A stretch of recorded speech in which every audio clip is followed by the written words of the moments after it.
Ahanba maktada channel asigi maikaidagi Mayambu Taramna ufchabaga loinana ikoknona khurumjari. Ngasi su mahauksagumna yamna nungairaba horror story ama puduna lakjari. Wari asibu ibirakpana JUJU. Wari asigi mamingna Makhut Youdaba Thawai. Mamanaba makhoi punna taritni loya henba amadi pari makhoi tarit asi punna Bangalore da leiminaduna lairik taminabani. Summer vacation gi matam oirakpa aduda makhoi taret tu chingya natraga samudara mapan amada chattuna hapta ama koiru se hainabani.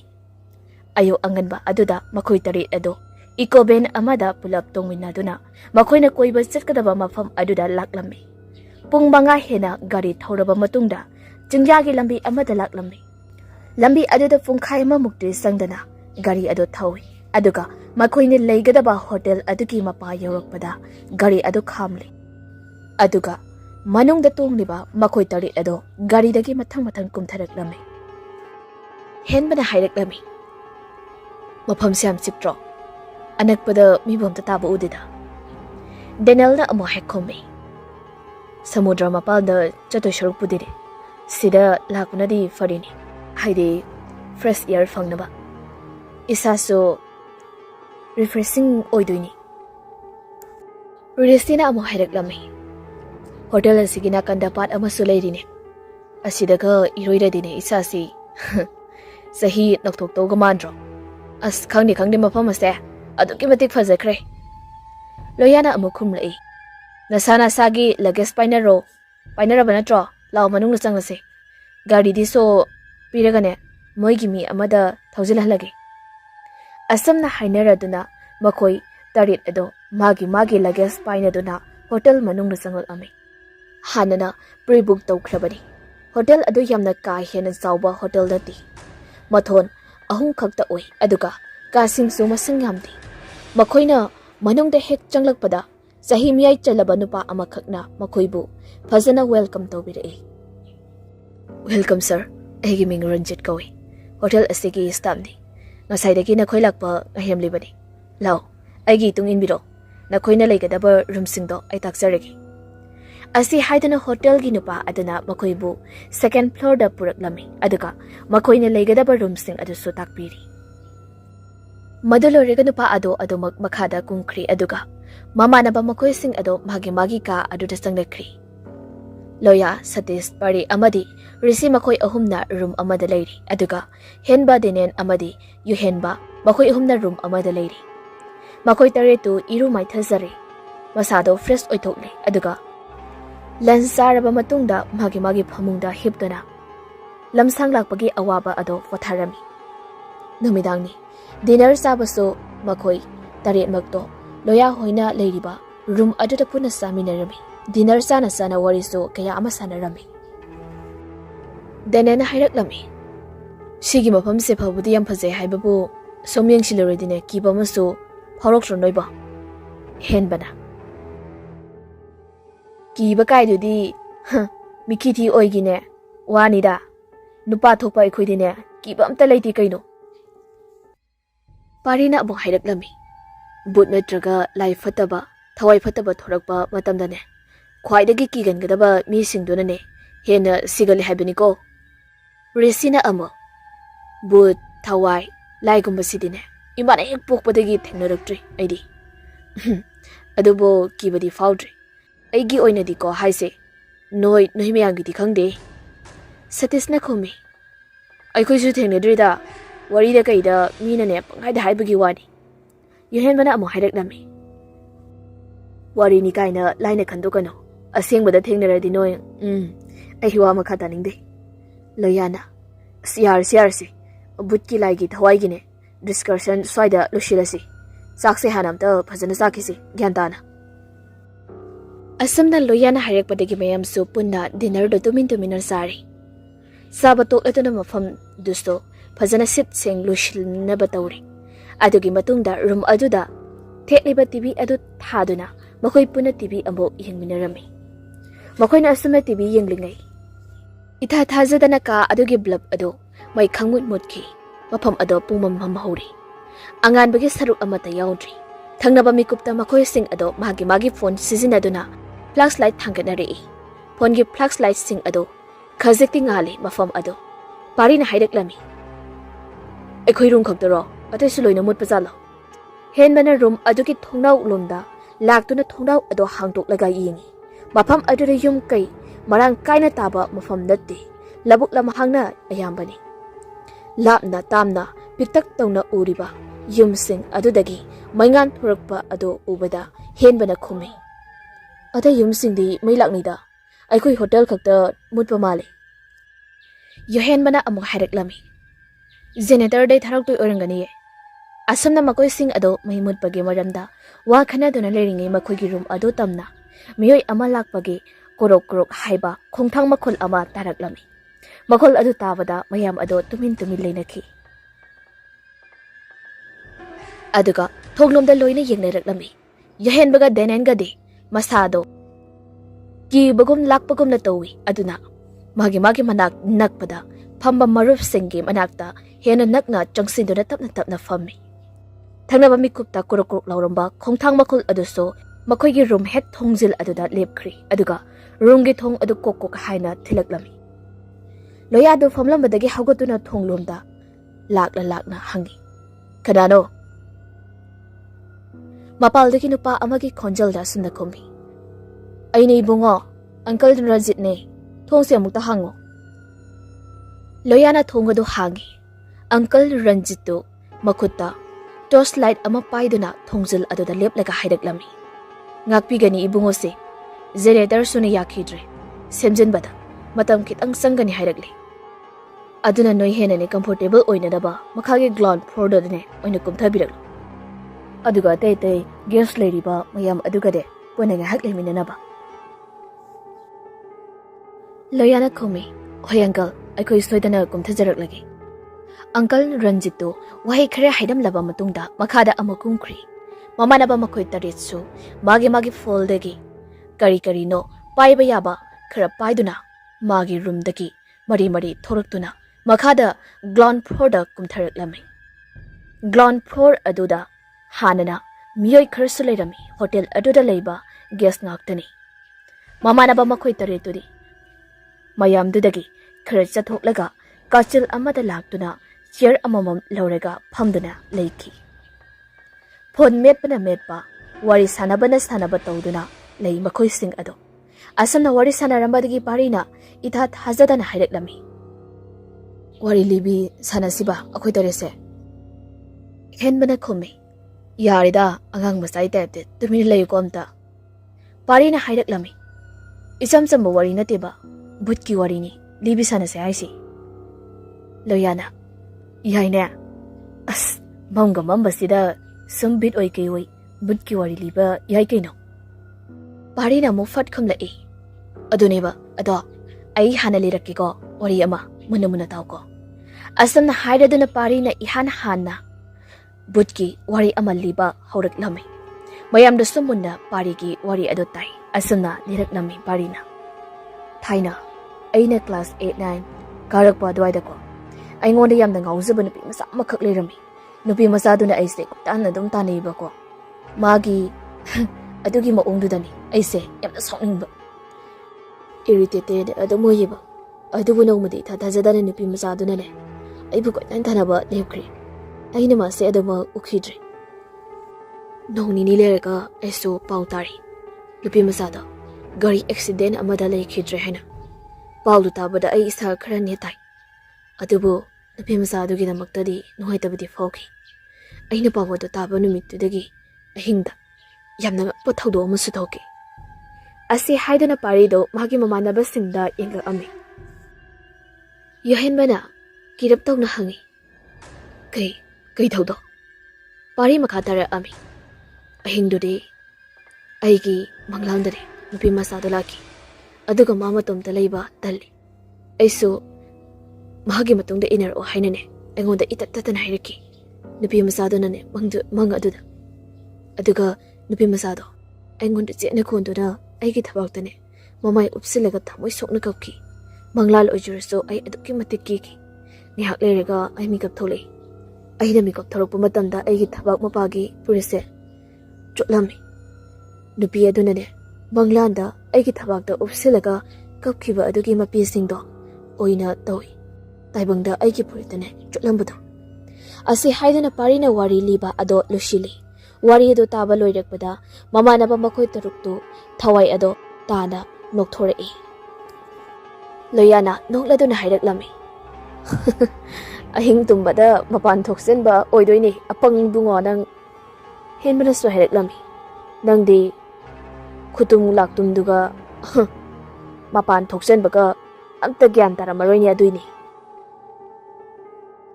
ꯄꯥꯔꯤ ꯈꯖꯤꯛ ꯁꯥꯎꯅꯤꯡꯂꯞ ꯇꯧꯈꯤ ꯑꯗꯨꯕꯨ ꯄꯨꯝꯅꯃꯛ ꯐꯥꯖꯤꯟꯗꯨꯅ ꯍꯥꯏꯔꯛꯂꯝꯃꯤ ꯑꯁ ꯌꯥꯔꯦ ꯇꯨꯃꯤꯟ ꯂꯩꯔꯣ ꯃꯊꯪ ꯀꯅꯥꯅꯣ ꯑꯃ ꯂꯤꯔꯛꯑꯣ ꯌꯥꯔꯦ ꯑꯁꯨꯝꯅ ꯃꯌꯥꯝꯗꯣ ꯋꯥꯔꯤ ꯃꯊꯪ ꯃꯊꯪ ꯂꯤꯅꯔꯤ ꯑꯗꯨꯕꯨ ꯋꯥꯔꯤꯁꯤꯡ ꯑꯗꯨ ꯑꯀꯤꯕ ꯑꯃꯠꯇ ꯌꯥꯎꯗꯦ ꯐꯥꯒꯤ ꯇꯥꯔꯒ ꯇꯣꯛꯂꯤ ꯀꯣꯟꯅꯊꯪꯗ ꯌꯨꯍꯦꯟꯕꯅ ꯋꯥꯔꯤ ꯑꯃꯈꯛ ꯂꯤꯔꯛꯈꯤ ꯋꯥꯔꯤꯁꯦ ꯑꯁꯦꯡꯕ ꯊꯣꯛꯈꯤꯕ꯭ꯔꯥ ꯊꯣꯛꯈꯤꯗꯕ꯭ꯔꯥ ꯍꯥꯏꯕꯗꯤ ꯑꯩ ꯈꯪꯗꯦ ꯃꯌꯥꯝꯅ ꯋꯥꯔꯤ ꯑꯁꯤꯕꯨꯅꯦ ꯕꯣꯛꯁꯇ ꯌꯥꯎꯕ ꯈꯨꯠ ꯍꯥꯏꯅꯅꯦ ꯈꯟꯅꯩ ꯀꯧꯅꯩ ꯉꯁꯤꯗꯒꯤ ꯆꯍꯤ 32ꯒꯤ ꯃꯃꯥꯡꯗ ꯑꯄꯤꯛꯄ ꯈꯨꯜ ꯑꯃꯗ ꯅꯨꯄꯤ ꯑꯃꯈꯛꯀꯤ ꯑꯁꯤꯕ ꯍꯛꯆꯥꯡ ꯑꯃ ꯊꯦꯡꯅꯈꯤ ꯑꯁꯤꯕ ꯍꯛꯆꯥꯡ ꯑꯗꯨꯒꯤ ꯃꯈꯨꯠ ꯑꯅꯤꯃꯛ ꯌꯥꯎꯔꯝꯗꯦ ꯅꯨꯄꯤ ꯑꯗꯨꯕꯨ ꯍꯥꯠꯂꯤꯕ ꯃꯤꯁꯛ ꯑꯗꯨꯅꯅꯦ ꯃꯥꯒꯤ ꯃꯈꯨꯠ ꯀꯛꯊꯠꯄ ꯑꯣꯏꯔꯝꯒꯅꯤ ꯍꯥꯏꯅ ꯊꯥꯖꯅꯩ ꯀꯦꯁ ꯑꯗꯨꯁꯨ ꯑꯗꯨꯃꯛ ꯂꯣꯏꯁꯤꯟꯈꯤꯗ꯭ꯔꯦ ꯃꯇꯝ ꯈꯔ ꯍꯧꯖꯤꯟꯈ꯭ꯔꯕ ꯃꯇꯨꯡ ꯅꯣꯡꯃ ꯁ꯭ꯀꯨꯜ ꯁꯥꯇ꯭ꯔ ꯑꯅꯤꯈꯛꯅꯅꯦ ꯐꯥꯒꯤꯑꯣꯏ ꯀꯩꯑꯣꯏ ꯁ꯭ꯀꯨꯜꯒꯤ ꯋꯥꯜꯗ ꯑꯁꯤꯕ ꯅꯨꯄꯤ ꯑꯗꯨꯒꯤ ꯃꯃꯤꯡꯁꯦ ꯏꯁꯤꯟꯈꯤ ꯑꯉꯥꯡꯕ ꯃꯨꯛꯅ ꯅꯨꯄꯤ ꯑꯗꯨꯒꯤ ꯃꯃꯤꯡ 3ꯂꯛ ꯋꯥꯜ ꯑꯗꯨꯗ ꯏꯔꯒꯅꯦ ꯁ꯭ꯀꯨꯜ ꯑꯗꯨꯒꯤ ꯃꯍꯩꯔꯣꯏꯁꯤꯡ ꯀꯤꯍꯟꯒꯦ ꯈꯪꯍꯟꯒꯦ ꯍꯥꯏꯅꯅꯦ ꯍꯣꯠꯅꯈꯤꯕꯅꯤ ꯃꯗꯨꯒꯤ ꯅꯣꯡꯉꯥꯜꯂꯒꯅꯦ ꯑꯉꯥꯡ ꯑꯗꯨꯅ ꯁ꯭ꯀꯨꯜ ꯀꯥꯔꯛꯄ ꯃꯇꯝꯗ ꯃꯥꯒꯤ ꯗꯦꯛꯁꯇꯅꯦ ꯑꯃꯨꯕ ꯕꯣꯛꯁ ꯑꯃꯈꯛ ꯂꯩꯔꯝꯈꯤ ꯑꯉꯥꯡ ꯑꯗꯨꯅ ꯕꯣꯛꯁ ꯑꯗꯨ ꯍꯥꯡꯗꯣꯛꯇꯨꯅ ꯌꯦꯡꯂꯨꯕ ꯃꯇꯝꯗꯅꯦ ꯕꯣꯛꯁ ꯑꯗꯨꯒꯤ ꯃꯅꯨꯡꯗ ꯃꯤꯑꯣꯏꯕꯒꯤ ꯈꯨꯠ ꯑꯅꯤꯈꯛ ꯌꯥꯎꯔꯝꯈꯤ ꯃꯃꯥꯟꯅꯕꯁꯤꯡꯅ ꯃꯉꯣꯟꯗ ꯄ꯭ꯔꯦꯡ ꯇꯧꯔꯤꯕꯣꯏ ꯅꯤꯡꯂꯗꯨꯅꯅꯦ ꯑꯉꯥꯡ ꯑꯗꯨꯅ ꯕꯣꯛꯁꯇꯣ ꯗꯁꯕꯤꯟꯗꯅꯦ ꯂꯪꯊꯈꯤꯕꯖꯥꯠꯅꯤ ꯇꯟꯖꯥꯗꯨꯗ ꯅꯨꯄꯤ ꯑꯃꯒꯤ ꯑꯀꯤꯕ ꯈꯣꯟꯖꯦꯜꯗꯅ ꯑꯩꯒꯤ ꯈꯨꯠ ꯄꯤꯔꯣ ꯍꯥꯏꯅꯅꯦ ꯍꯥꯏꯔꯛꯄ ꯑꯉꯥꯡ ꯑꯗꯨꯒꯤ ꯃꯅꯥꯀꯣꯡꯗ ꯇꯥꯔꯛꯈꯤ ꯃꯗꯨꯗ ꯑꯉꯥꯡ ꯑꯗꯨꯅꯅꯦ ꯃꯃꯥꯏ ꯂꯩꯗꯨꯅ ꯌꯦꯡꯂꯨꯕ ꯃꯇꯝꯗ ꯃꯥꯒꯤ ꯃꯇꯨꯡꯗ ꯅꯨꯄꯤ ꯑꯃꯈꯛ ꯏꯅ ꯄꯨꯡꯂꯨꯞꯂꯨꯞꯂꯕ ꯐꯤꯖꯣꯜ ꯁꯦꯠꯇꯨꯅ ꯂꯦꯞꯇꯨꯅ ꯂꯩꯔꯝꯃꯤ ꯅꯨꯄꯤ ꯑꯗꯨꯒꯤ ꯃꯈꯨꯠ ꯑꯅꯤꯁꯨ ꯌꯥꯎꯔꯝꯗꯦ ꯍꯥꯏ ꯍꯟꯗꯛꯇꯤ ꯅꯨꯄꯤ ꯑꯗꯨꯅꯅꯦ ꯑꯩꯒꯤ ꯈꯨꯠ ꯄꯤꯔꯛꯑꯣ ꯍꯥꯏꯅ ꯀꯟꯅ ꯂꯥꯎꯗꯨꯅꯅꯦ ꯑꯉꯥꯡ ꯑꯗꯨ ꯇꯝꯅ ꯆꯤꯟꯁꯤꯜꯂꯛꯈꯤ ꯃꯤꯀꯨꯞꯇꯨꯗ ꯑꯉꯥꯡ ꯑꯗꯨꯅꯅꯦ ꯈꯨꯁꯤ ꯊꯤꯟꯅ ꯁꯤꯈꯤ ꯍꯥꯏ ꯊꯧꯗꯣꯛ ꯑꯗꯨ ꯎꯍꯧꯕ ꯁꯥꯇ꯭ꯔꯁꯤꯡꯅꯗꯤ ꯀꯟꯅ ꯂꯥꯎꯗꯨꯅ ꯃꯐꯝ ꯑꯗꯨꯗꯒꯤ ꯆꯦꯟꯊꯣꯔꯛꯈꯤ ꯍꯥꯏ ꯊꯧꯗꯣꯛ ꯑꯗꯨꯗꯒꯤ ꯍꯧꯅ ꯍꯧꯖꯤꯛ ꯐꯥꯎꯕ ꯃꯌꯥꯝꯅ ꯊꯥꯖꯅꯔꯤ ꯃꯗꯨꯗꯤ ꯀꯅꯥꯒꯨꯝꯕ ꯃꯤꯑꯣꯏ ꯑꯃꯅ ꯅꯨꯄꯤ ꯑꯗꯨꯒꯤ ꯃꯃꯤꯡ ꯑꯗꯣ ꯑꯉꯥꯡꯕ ꯃꯨꯛꯅ 3ꯂꯛ ꯏꯔꯕꯗꯤ ꯅꯣꯡꯉꯥꯟꯕꯗ ꯑꯃꯨꯛ ꯕꯣꯛꯁ ꯑꯃ ꯁꯣꯏꯗꯅꯅꯦ ꯌꯧꯔꯛꯀꯅꯤ ꯍꯥꯏꯅꯤ ꯑꯗꯨꯒ ꯕꯣꯛꯁ ꯑꯗꯨꯒꯤ ꯃꯅꯨꯡꯗ ꯈꯨꯠ ꯑꯅꯤꯁꯨ ꯌꯥꯎꯔꯝꯒꯅꯤ ꯑꯗꯨꯒ ꯅꯨꯄꯤ ꯑꯗꯨꯅꯁꯨꯅꯦ ꯅꯪꯒꯤ ꯅꯇꯨꯡ ꯀꯣꯏꯏꯟ ꯏꯟꯅꯗꯨꯅ ꯃꯥꯒꯤ ꯃꯈꯨꯠ ꯄꯤꯔꯣ ꯍꯥꯏꯔꯛꯀꯅꯤ ꯍꯥꯏ ꯋꯥꯔꯤꯗꯨ ꯇꯥꯕꯗ ꯃꯌꯥꯝ ꯑꯗꯣ ꯂꯣꯏꯅ ꯀꯤꯅꯔꯤ ꯔꯤꯁꯤꯅ ꯍꯥꯏꯔꯛꯂꯝꯃꯤ ꯑꯁ ꯀꯤꯍꯦ ꯌꯥꯝꯅ ꯁꯤꯒꯤ ꯋꯥꯔꯤꯁꯤꯗꯤ ꯁꯇꯤꯁꯅ ꯈꯨꯝꯃꯤ ꯅꯨꯄꯤ ꯑꯗꯨꯒꯤ ꯃꯃꯤꯡ ꯀꯔꯤ ꯀꯧꯕꯒꯦ ꯌꯨꯍꯦꯟꯕꯅ ꯈꯨꯝꯒꯦ ꯍꯦꯛ ꯇꯧꯕꯒ ꯃꯈꯣꯏꯒꯤ ꯃꯇꯨꯡꯂꯣꯝꯗꯒꯤ ꯅꯨꯄꯥ ꯑꯃꯈꯛꯅ ꯂꯥꯎꯔꯛꯂꯝꯃꯤ ꯌꯥꯔꯦ ꯇꯣꯛꯂꯣ ꯇꯥꯅꯤꯡꯗ꯭ꯔꯦ ꯃꯃꯥꯟꯅꯕꯁꯤꯡꯁꯨ ꯈꯣꯟꯖꯦꯜ ꯑꯗꯨꯝꯗ ꯌꯦꯡꯂꯛꯑꯝꯃꯤ ꯅꯨꯄꯥ ꯑꯃꯈꯛ ꯁꯥꯎꯅ ꯃꯈꯣꯏꯗ ꯌꯦꯡꯗꯨꯅ ꯆꯪꯁꯤꯜꯂꯛꯏ ꯑꯗꯨꯒ ꯆꯩꯔꯛꯂꯝꯃꯤ ꯌꯨꯍꯦꯟꯕꯗ ꯑꯗꯨꯛ ꯁꯥꯊꯤꯕ ꯋꯥꯔꯤꯗꯣ ꯅꯪꯅ ꯂꯤꯔꯤ ꯀꯩꯒꯤꯅꯣ ꯅꯈꯣꯏ ꯃꯤꯅꯧ ꯉꯥꯛꯇꯅꯤ ꯂꯝꯗꯝ ꯑꯁꯤꯗ ꯀꯔꯤ ꯊꯣꯛꯈꯤ ꯀꯔꯤ ꯇꯧꯈꯤ ꯑꯝꯇ ꯈꯪꯕ ꯅꯠꯇꯦꯅꯦ ꯂꯣꯌꯥꯅ ꯈꯨꯝꯃꯤ ꯁꯣꯔꯤ ꯀꯀꯥ ꯑꯩꯈꯣꯏꯁꯨ ꯋꯥꯔꯤ ꯂꯤꯕꯤ ꯁꯥꯟꯅꯕꯗ ꯌꯥꯎꯈ꯭ꯔꯦ ꯋꯥꯔꯧꯕꯤꯅ ꯅꯨꯄꯥꯗꯣ ꯍꯦꯛ ꯌꯦꯡꯕꯗ ꯌꯥꯝꯅ ꯑꯀꯤꯕ ꯄꯣꯛꯄ ꯁꯛꯇꯝꯅꯤ ꯃꯃꯥꯟꯅꯕꯁꯤꯡ ꯑꯗꯨꯁꯨ ꯃꯨꯟꯅ ꯌꯦꯡꯂꯝꯂꯒ ꯑꯃꯨꯛꯁꯨ ꯍꯥꯏꯔꯛꯑꯝꯃꯤ ꯋꯥꯔꯤꯗꯨꯗ ꯌꯥꯎꯔꯤꯕꯁꯤꯡꯗꯣ ꯇꯧꯒꯦ ꯈꯟꯒꯅꯨ ꯅꯈꯣꯏꯒꯤ ꯃꯥꯡꯖꯕ ꯑꯣꯏꯒꯅꯤ ꯑꯁꯤ ꯍꯥꯏꯔꯝꯂꯒ ꯅꯨꯄꯥ ꯑꯗꯨ ꯃꯐꯝꯗꯨꯗꯒꯤ ꯆꯠꯈ꯭ꯔꯤ ꯃꯔꯨꯞꯁꯤꯡ ꯑꯗꯨ ꯉꯛꯁꯥꯅꯅ ꯌꯦꯡꯗꯨꯅ ꯂꯩꯍꯧꯏ ꯊꯪꯅꯕ ꯃꯤꯀꯨꯞꯇ ꯑꯪꯀꯜ ꯔꯟꯖꯤꯠ ꯑꯗꯨ ꯃꯈꯣꯏꯒꯤ ꯃꯌꯥꯝꯒꯤ ꯃꯅꯥꯛꯇ ꯆꯪꯁꯤꯜꯂꯛꯇꯨꯅ ꯇꯨꯃꯤꯟꯅ ꯍꯥꯏꯔꯝꯃꯤ ꯃꯥꯅ ꯍꯥꯏꯕ ꯃꯋꯥ ꯂꯧꯔꯨꯅꯨ ꯀꯣꯛ ꯈꯤꯇꯪ ꯕꯦꯔꯥ ꯂꯩꯕꯅꯤ ꯍꯧꯖꯤꯛꯀꯤ ꯅꯨꯄꯥꯗꯣ ꯑꯗꯨꯝꯅ ꯍꯥꯏꯔꯛꯄꯗꯒꯤ ꯃꯈꯣꯏ ꯇꯔꯦꯠ ꯑꯗꯨ ꯈꯖꯤꯛ ꯒ꯭ꯌꯥꯟ ꯇꯥꯏ ꯑꯗꯨꯕꯨ ꯑꯗꯨꯃꯛ ꯆꯔꯥꯡꯅꯕꯗꯤ ꯐꯥꯎꯏ ꯄꯨꯡꯈꯥꯏꯃꯨꯛꯀꯤ ꯃꯇꯨꯡꯗ ꯍꯣꯇꯦꯜꯒꯤ ꯖꯦꯅꯦꯇꯔ ꯑꯗꯨꯁꯨ ꯌꯥꯔꯛꯂꯤ ꯑꯗꯨꯗꯒꯤ ꯃꯃꯥꯟꯅꯕ ꯃꯈꯣꯏ ꯔꯨꯝ ꯂꯩꯕ 2nd ꯐ꯭ꯂꯣꯔ ꯑꯗꯣꯝꯗ ꯀꯥꯔꯛꯂꯝꯃꯤ staircase ado karak-karakna Danena Yuhen bada hangaklami. Ado Yuhen, nang hausi hairido chumnagi wari khakniko asengba thokpa nate ko Yuhen a khumbi. Wari ki wani ba urban legend kaina haina baduni. Hen bana amuk hairaklami. Nupido ki maming kari kaubage ba. Wari ki wani na maming khangbadi kepda kairamoina. Yuhen na nokla do na khumni. Nang try doge yenge hairaba. Aseng bairaba wari se haina. Do ya namo. Yare sigi wari se loshilasi ko. Isa asagi ka da changlagane tumna na badawrasi. Wari na khumla ami. Ado Yuhen nupido ki maming do kay kaugi amta hairo haibani. Ado khak hairamo ba. Yuhen sa fat kumdora ami. Rita Devi kawi. Hen manamo. Ho ado ni dana. Ado iridi ekoisu nuwaina tumba yarani dana. Asam na haina dana masa-masagi ka ado da loina sangna kre aduga tumba temna kre. Makhoi kre amadi Yuhen bagi ka da wari ado masada akiba pokibani. Mathangi numit yaurakli mamanabasing ado koibaga langbaga satbaga tawduna leiringai Yuhen bagi wari ado mahi loina kaunakri. Kanana sukari su thoina wakal tawna rudri. Rita Devi hairiba nupi adugi maramda. Numit adugi numidang wairam yorokpa. Hen bana hairaklami. Mayamdagi khara mature oiba loyada. Oya, ay asoi phawda thoklugi. Asoi se hon singnen phangde. Ay imada kolunta tawgi tawbani. Loyana khumi. Hoi, haidi. Nganda halakna badaw ko. Hen bana, hoi haina khumlai. Asi haidani hen badu bazar macha ama leiriba adu tamna la ami. Mafam adu yorok phawba magi folgi. Sim adugi singnen amta phangdi. Bazar adu da leiramba. PCO amada changduna. Hen badu mamaga wari sanari. Madugi matungda. Ma, amu hotel adu da halaklami. Mana hotel adugi maninget adumda lakpa matamda uri. Nupa masa ani khak mari yetnariba ado. Nupa masa amana hai. Adu tawgun haiba. Nupido. Nangi nanakta laktoini natradi. Nupa macha amaduna amo. Kem tawra heba. Nang tumina layo. Asi haiduna. Akon bagi nupa masa aduna magi khongraw pocket tagi. Makar angang ba ama puthoragduna. Hotel adugi walda. Rita Devi haina ahumla irki. Mataw aduda atopa nupa macha adudi. Kibana masa adu kino matawkri. Makar pariba nupa macha aduna hairami. Yar, si oridi. Chalasla. Asi haiduna makar paiba nupa masa aduna atopa nupa masa ado makhut samduna chunglaga chatkri. Hen banga sai makhai tumina yinglambani nupa macha ani dugi matawdo. Madugi matung nupa macha amana walda kaino ma ikhiba adomda laktuna yengu matamda uri Rita Devi haina chauna angang bambukna ahumla iriba ado. Hen madu mana lairiba ram aduda changlakami. Mana hek changlakpaga risi ado Leimaida famdana mamangda chena khara chai thokduna thanami aduga machu makhalgi makar sing so age manakta leiri resi mataw adu ubada henbada hangi kaino nangiduna resi adu makar amuba amana chena aduda kari no khara ina khummi YouTube da video khara yenglamani diagi ado sengi tarambani Red marker ama leiriba adu ubada henba tapna famtharak-lami. Resi ki nakanda aduga hanglak-lami yamna serious taba khonjalda. Resi ngang Yuhen bana liba wari do nang asingba oirangani thajabra. Resi na khumi as adu asingba oiram moida wari ki wanida. Hen bana amo makha tari aduneba asingba nateba. Asi haidune hen bana angang ma makar adu lawi aduga Makhum hangduna chena amada ige tawbada Risina pakatna hailaklami. Henba adumai tawnuba kai ige haino. Henba du chena aduda ina khumi. Yuhen bagi wari duda singbura aranbra yengthoki tawbanida. Wahai du tabada Risi pakatna henbagi makhut adu lami. Iba lepnhanaba haiduna. Adubi henbanadi iba adumak loikhibana hali.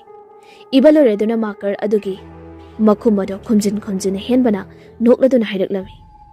Bhut lai natraga leidi try togi tawbanida.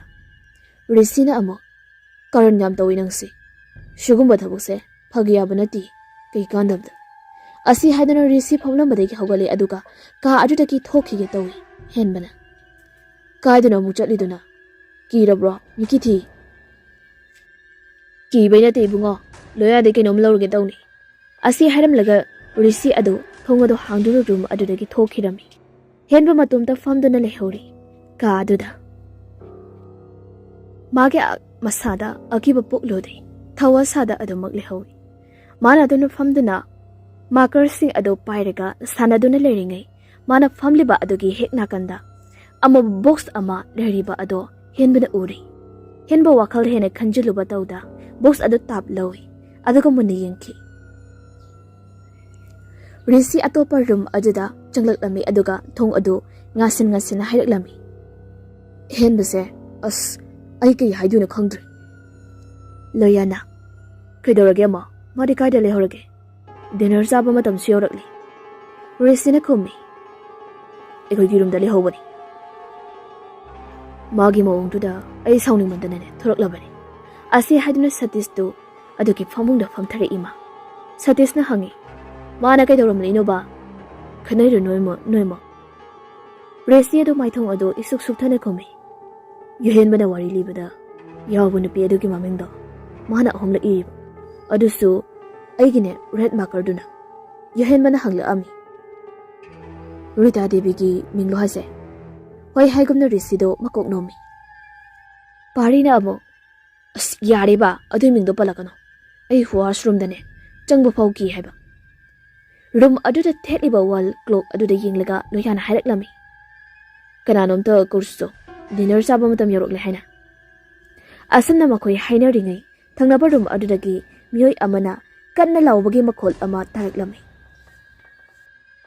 Room ꯑꯗꯨꯗ ꯂꯩꯔꯤꯕ ꯃꯈꯣꯏ ꯇꯔꯨꯛꯇꯣ ꯉꯥꯎꯆꯥꯟꯅꯅ ꯌꯦꯡꯅꯩ ꯗꯦꯅꯤꯌꯥꯅ ꯍꯪꯂꯛꯂꯝꯃꯤ ꯍꯦꯟꯕꯒꯤ ꯈꯣꯟꯖꯦꯜ ꯅꯠꯇ꯭ꯔꯣ ꯍꯧꯖꯤꯛꯀꯤꯗꯣ ꯑꯁꯨꯝꯅ ꯉꯥꯡꯅꯔꯤꯉꯩ ꯑꯃꯨꯛꯀꯁꯨ ꯍꯦꯟꯕꯒꯤ ꯈꯣꯟꯖꯦꯜꯅ ꯀꯟꯅ ꯂꯥꯎꯔꯛꯂꯝꯃꯤ ꯃꯗꯨꯗꯒꯤ ꯂꯣꯌꯥ ꯑꯗꯣ ꯄ꯭ꯔꯞ ꯔꯨꯝ ꯑꯗꯨꯗꯒꯤ ꯊꯣꯛꯈꯤ ꯑꯗꯨꯒ ꯍꯦꯟꯕꯅ ꯂꯩꯍꯧꯕ ꯀꯥ ꯑꯗꯨꯒꯤ ꯊꯣꯡ ꯑꯗꯨ ꯒꯝꯒꯝ ꯁꯥꯄꯨ ꯀꯟꯅ ꯊꯤꯜꯂꯤ ꯍꯦꯟꯕ ꯊꯣꯡ ꯍꯥꯡꯉꯨ ꯍꯦꯟꯕ ꯑꯗꯨꯕꯨ ꯊꯣꯡ ꯑꯗꯨ ꯍꯥꯡꯇꯣꯛꯄ ꯁꯨꯡꯉꯝ ꯉꯝꯂꯝꯗꯦ ꯀꯥ ꯃꯅꯨꯡ ꯑꯗꯨꯗꯒꯤꯁꯨ ꯍꯦꯟꯕꯅ ꯂꯥꯎꯗꯨꯅ ꯀꯔꯤ ꯄꯣꯠ ꯆꯩ ꯈꯔ ꯌꯩꯈꯥꯏꯕꯒꯤ ꯃꯈꯣꯜ ꯇꯥꯔꯛꯂꯝꯃꯤ ꯃꯄꯥꯟꯗꯒꯤ ꯊꯣꯡ ꯑꯗꯣ ꯁꯥꯄꯨ ꯀꯟꯅ ꯏꯟꯕꯁꯨ ꯂꯦꯞꯂꯝꯗꯦ ꯃꯤꯅꯤꯠ ꯑꯅꯤꯃꯨꯛ ꯍꯧꯖꯤꯟꯈ꯭ꯔꯦ ꯍꯦꯟꯕꯁꯨ ꯃꯈꯣꯟ ꯃꯋꯥ ꯑꯝꯇ ꯇꯥꯈꯤꯗ꯭ꯔꯤ ꯀꯥ ꯃꯅꯨꯡꯗꯨ ꯄꯨꯡꯆꯤꯛ ꯆꯤꯛꯈ꯭ꯔꯤ ꯍꯟꯗꯛꯇꯤ ꯁꯇꯤꯁꯅ ꯊꯣꯡ ꯑꯗꯨ ꯃꯈꯣꯡꯅ ꯑꯃꯨꯛꯇꯪ ꯀꯟꯅ ꯀꯥꯎꯈꯥꯏꯕꯗ ꯐꯠ ꯍꯥꯡꯗꯣꯔꯛꯂꯤ ꯊꯣꯡ ꯑꯗꯨ ꯍꯦꯛ ꯍꯥꯡꯗꯣꯛꯄꯒ ꯎꯔꯦ ꯍꯦꯟꯕꯗꯨ ꯃꯉꯛꯁꯝꯗ ꯊꯧꯔꯤ ꯀꯣꯡꯒꯣꯏ ꯂꯥꯛꯇꯨꯅ ꯀꯥ ꯑꯗꯨꯗꯒꯤ ꯁꯦꯂꯤꯡ ꯐꯦꯟꯗ ꯊꯧꯔꯤ ꯌꯥꯟꯗꯨꯅ ꯂꯩꯔꯝꯂꯤꯕ ꯑꯗꯣ ꯃꯃꯥꯟꯅꯕ ꯃꯈꯣꯏ ꯇꯔꯨꯛꯇꯨ ꯀꯥ ꯑꯇꯣꯞꯄ ꯑꯃꯗ ꯑꯃꯨꯛ ꯄꯨꯂꯞ ꯐꯝꯗꯨꯅ ꯂꯩꯔꯝꯃꯤ ꯔꯤꯁꯤꯒ ꯁꯇꯤꯁꯀꯗꯤ ꯊꯦꯝꯕ ꯌꯥꯗ ꯍꯤꯛ ꯀꯞꯇꯨꯅ ꯂꯩꯔꯤ ꯑꯇꯩ ꯃꯌꯥꯝꯗꯨꯁꯨ ꯂꯣꯏꯅ ꯀꯞꯅꯔꯤ ꯑꯗꯨꯕꯨ ꯃꯈꯣꯜ ꯀꯌꯥ ꯊꯣꯛꯍꯟꯗ ꯊꯃꯣꯏ ꯃꯅꯨꯡꯗ ꯀꯞꯄꯅꯤ ꯂꯣꯌꯥꯅ ꯃꯌꯥꯝꯗꯒꯤ ꯈꯔ ꯃꯦꯆꯤꯌꯣꯔ ꯑꯣꯏ ꯅꯨꯡꯉꯥꯏꯇꯕ ꯀꯞꯅꯤꯡꯕ ꯀꯌꯥꯗꯣ ꯈꯥꯡꯖꯤꯟꯗꯨꯅ ꯃꯌꯥꯝꯗꯨꯕꯨ ꯊꯦꯝꯅꯅꯕ ꯋꯥꯈꯜ ꯐꯥꯊꯅꯅꯕ ꯍꯣꯠꯅꯔꯤ ꯃꯥꯅ ꯂꯣꯌꯥꯅ ꯔꯤꯁꯤ ꯁꯇꯤꯁ ꯅꯕꯥꯅꯤꯕꯨ ꯅꯁꯥꯗꯣ ꯁꯣꯛꯊꯕ ꯇꯥꯔꯦꯃꯤ ꯉꯥꯏꯍꯥꯛꯇ ꯄꯣꯊꯥꯎꯁꯤ ꯋꯥꯁꯤ ꯍꯥꯏꯗꯨꯅ ꯁꯇꯤꯁꯀꯤ ꯃꯀꯣꯛꯇ ꯇꯞ ꯅꯥꯟꯊꯕꯤ ꯇꯟꯖꯥꯗꯨꯗ ꯃꯈꯣꯏ ꯂꯩꯔꯤꯕ ꯀꯥ ꯑꯗꯨꯒꯤ ꯊꯣꯡ ꯑꯗꯨ ꯀꯣꯛ ꯊꯤꯜꯂꯝꯃꯤ ꯌꯨꯍꯦꯟꯕꯅ ꯊꯣꯡ ꯑꯗꯨ ꯍꯥꯡꯇꯣꯛꯂꯤ ꯑꯪꯀꯜ ꯔꯟꯖꯤꯠ ꯃꯄꯥꯟꯗ ꯂꯦꯞꯂꯝꯕꯗꯒꯤ ꯀꯥ ꯃꯅꯨꯡ ꯑꯗꯨꯗ ꯆꯪꯂꯛꯂꯝꯃꯤ ꯑꯪꯀꯜ ꯔꯟꯖꯤꯠꯅ ꯍꯥꯏꯔꯛꯂꯝꯃꯤ ꯏꯆꯥꯆꯥ ꯑꯩꯁꯨ ꯀꯩꯅꯣ ꯒ꯭ꯌꯥꯟ ꯇꯥꯗ꯭ꯔꯦ ꯊꯣꯛꯂꯤꯕ ꯊꯧꯗꯣꯛꯁꯦ ꯀꯔꯤ ꯅꯨꯡꯉꯥꯏꯇꯕ ꯂꯩꯕꯅꯣ ꯃꯥꯅ ꯃꯁꯥ ꯃꯇꯣꯝꯇ ꯊꯧꯔꯤ ꯌꯥꯜꯂꯝꯂꯤꯕ ꯑꯗꯨꯕꯨ ꯁꯇꯤꯁꯅ ꯃꯀꯣꯛꯇꯨ ꯇꯞꯅ ꯐꯦꯠ ꯍꯥꯏꯗꯨꯅ ꯀꯞꯂꯕꯒꯤ ꯁꯤꯔꯨꯝ ꯇꯧꯕ ꯈꯣꯟꯖꯦꯜꯗ ꯈꯨꯝꯃꯤ ꯃꯥ ꯃꯇꯣꯝꯇ ꯁꯤꯕ ꯅꯠꯇꯦ ꯀꯅꯥꯒꯨꯝꯕ ꯃꯤꯑꯣꯏ ꯑꯃꯅ ꯍꯥꯠꯄꯅꯤ ꯑꯪꯀꯜ ꯔꯟꯖꯤꯠꯅ ꯑꯃꯨꯛ ꯍꯥꯏꯔꯛꯂꯝꯃꯤ ꯄꯨꯂꯤꯁꯅꯁꯨ ꯃꯥꯒꯤꯁꯦ ꯁꯨꯏꯁꯥꯏꯗ ꯑꯣꯏꯒꯅꯤ ꯍꯥꯏꯔꯝꯃꯤ ꯃꯥꯕꯨ ꯃꯤ ꯑꯃꯅ ꯍꯥꯠꯈꯤꯕꯅꯤ ꯍꯥꯏꯕꯒꯤ ꯄ꯭ꯔꯨꯐꯁꯨ ꯑꯃꯠꯇ ꯐꯪꯗꯦ ꯑꯗꯨꯕꯨ ꯅꯈꯣꯏꯅꯗꯤꯅꯦ ꯃꯥꯒꯤ ꯃꯤꯁꯤ ꯑꯁꯦ ꯁꯨꯏꯁꯥꯏꯗ ꯅꯠꯇꯦ ꯀꯅꯥꯅ ꯍꯥꯏꯈꯤꯕ ꯑꯗꯨꯗ ꯄꯨꯂꯤꯁꯅꯁꯨꯅꯦ ꯐꯖꯅ ꯑꯃꯨꯛ ꯏꯟꯚꯦꯁꯇꯤꯒꯦꯁꯟ ꯇꯧꯒꯦ ꯍꯥꯏꯔꯝꯃꯤ ꯄꯨꯂꯤꯁꯀꯤ ꯔꯤꯄꯣꯔꯠ ꯉꯥꯏꯕ ꯍꯥꯏꯗꯨꯅꯤ ꯐꯔꯦ ꯅꯣꯏꯁꯨ ꯄꯣꯊꯥꯔꯣ ꯑꯪꯀꯜꯁꯨ ꯃꯈꯥꯗ ꯀꯨꯝꯂꯒꯦꯀꯣ ꯑꯁꯤ ꯍꯥꯏꯔꯝꯂꯒ ꯑꯪꯀꯜ ꯑꯗꯨ ꯀꯥ ꯑꯗꯨꯗꯒꯤ ꯊꯣꯛꯈꯤ ꯅꯨꯡꯗꯥꯡ ꯈꯔ ꯊꯦꯡꯂꯛꯄ ꯑꯗꯨꯋꯥꯏꯗꯅꯤ ꯔꯤꯁꯤ ꯑꯗꯨ ꯍꯦꯟꯕꯅ ꯁꯤꯔꯝꯕ ꯀꯥ ꯑꯗꯨꯗ ꯆꯪꯂꯛꯂꯝꯃꯤ mayamdagi mana mathawai inung nungaitribani mana henbabu ka aduda matomda hundoklamlaga thorakpa aduna henba sikhibani haibagi ningamdaba ama masada adumak loinaduna leiri henba kachinda sauna soli kaida zakre henbabu hatkiba posakto asi haidana henbana Rita Devi gi ming ikhiba chena ado thiraklami asam thirakpada chena ado thingnari risi sena ado fat lokhatli aduga sauna maya do krak krak sikna chena ado da yenglaga adugi matungda chena ado machet tana risi na segai ki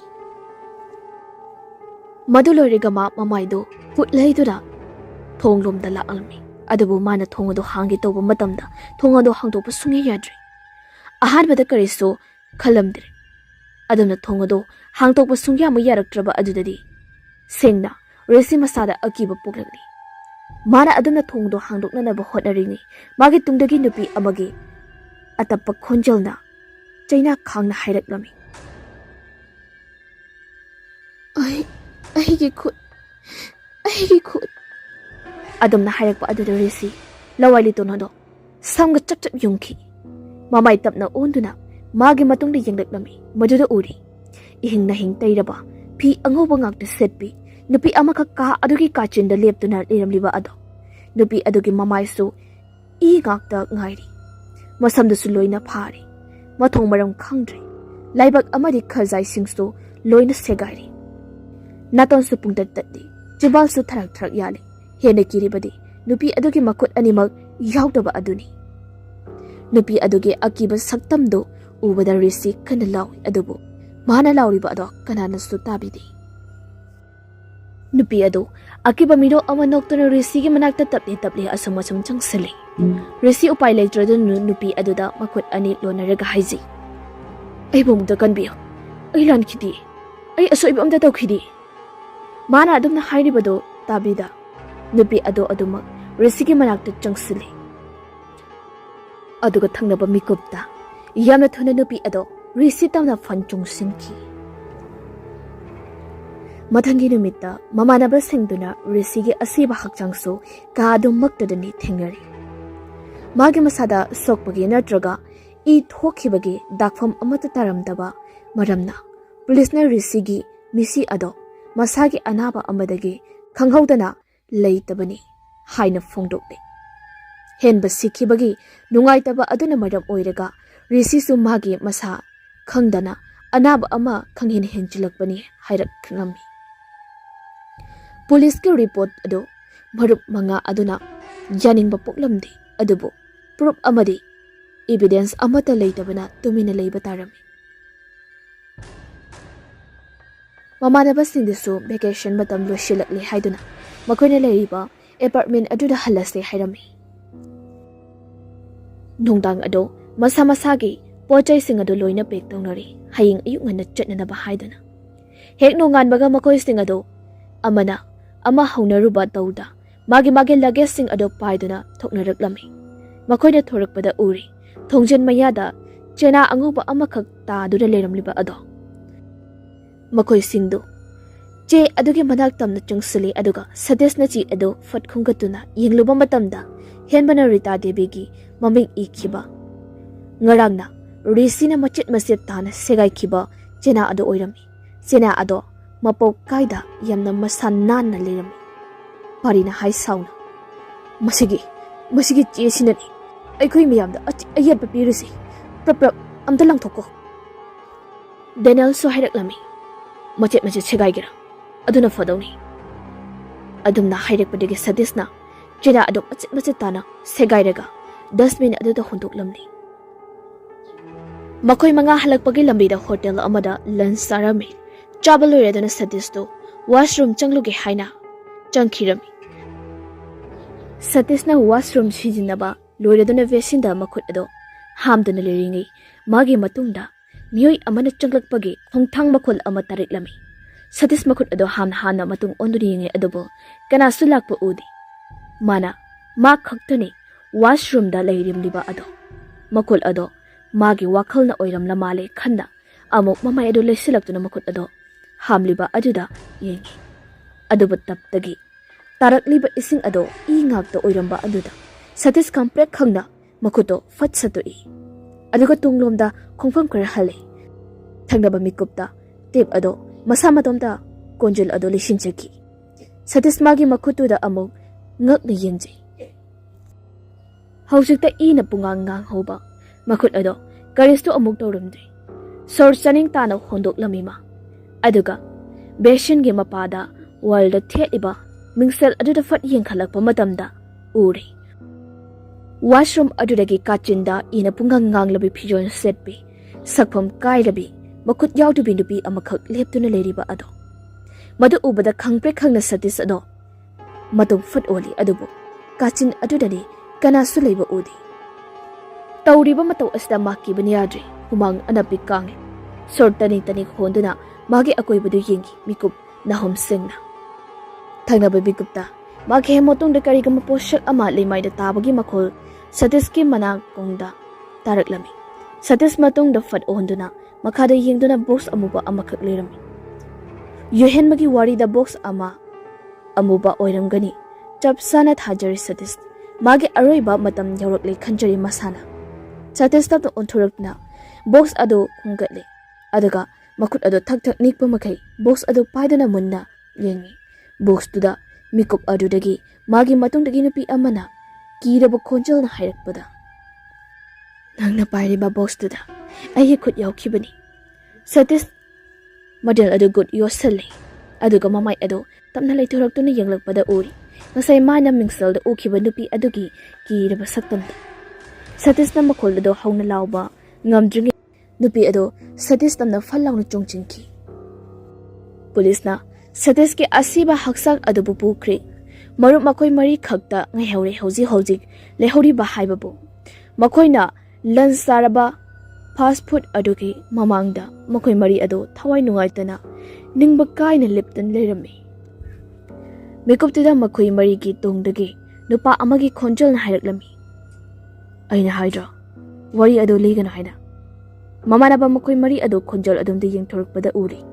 ꯅꯣꯡꯃ ꯌꯨꯍꯦꯟꯕꯅ ꯋꯥꯔꯤ ꯂꯤꯔꯤꯕ ꯑꯗꯨ ꯇꯥꯔꯒ ꯃꯈꯣꯏꯗ ꯁꯥꯎꯔꯛꯈꯤꯕ ꯆꯩꯔꯛꯈꯤꯕ ꯅꯨꯄꯥ ꯑꯗꯨ ꯂꯦꯞꯇꯨꯅ ꯂꯩꯔꯝꯕꯗꯣ ꯅꯨꯄꯥ ꯑꯗꯨꯒꯤ ꯃꯁꯛ ꯑꯗꯨ ꯎꯔꯒ ꯗꯦꯅꯦꯟ ꯍꯦꯟꯅ ꯁꯥꯎꯅꯤꯡꯗꯨꯅ ꯍꯥꯏꯔꯛꯂꯝꯃꯤ ꯅꯨꯄꯤ ꯑꯗꯨꯒꯤ ꯃꯃꯤꯡ ꯏꯕꯗꯤ ꯍꯦꯟꯕ ꯈꯛꯇꯅꯤ ꯑꯗꯨꯒ ꯁꯇꯤꯁꯀ ꯔꯤꯁꯤꯒꯅ ꯀꯩꯒꯤ ꯁꯤꯔꯤꯕ ꯅꯨꯄꯥ ꯑꯗꯣ ꯃꯈꯣꯏꯒꯤ ꯃꯅꯥꯛꯇ ꯆꯪꯁꯤꯜꯂꯛꯇꯨꯅ ꯍꯪꯉꯤ ꯁꯤꯈꯤꯕ ꯃꯔꯨꯞ ꯑꯅꯤꯗꯨꯅ ꯅꯨꯄꯤꯗꯨꯒꯤ ꯃꯃꯤꯡꯒ ꯃꯔꯤ ꯂꯩꯅꯅ ꯊꯕꯛ ꯈꯔ ꯇꯧꯔꯝꯒꯅꯤ ꯑꯗꯨꯒꯤꯅꯤ ꯂꯣꯌꯥ ꯉꯛꯅ ꯋꯥꯈꯜ ꯑꯗꯨ ꯇꯧꯏ ꯑꯗꯨꯒ ꯃꯇꯨꯡꯗ ꯍꯥꯏꯔꯛꯂꯝꯃꯤ ꯑꯣꯍꯣ ꯆꯨꯝꯃꯤ ꯍꯦꯟꯕꯗ ꯅꯨꯄꯤꯗꯨꯒꯤ ꯃꯃꯤꯡ ꯏꯔꯝꯕ ꯆꯦꯛꯗꯣ ꯔꯤꯁꯤꯅ ꯁꯦꯒꯥꯏꯈꯤ ꯑꯗꯨꯒ ꯆꯦꯅꯥꯗꯨꯃꯛ ꯀꯔꯤꯃꯠꯇ ꯇꯦꯛꯇ ꯀꯥꯏꯗꯅ ꯂꯩꯔꯝꯕꯗꯒꯤ ꯁꯇꯤꯁꯅ ꯑꯃꯨꯛ ꯁꯦꯒꯥꯏꯈꯤꯕꯅꯤ ꯅꯨꯄꯥꯗꯨ ꯁꯣꯔ ꯁꯥꯡꯅ ꯍꯣꯟꯗꯣꯛꯂꯝꯃꯤ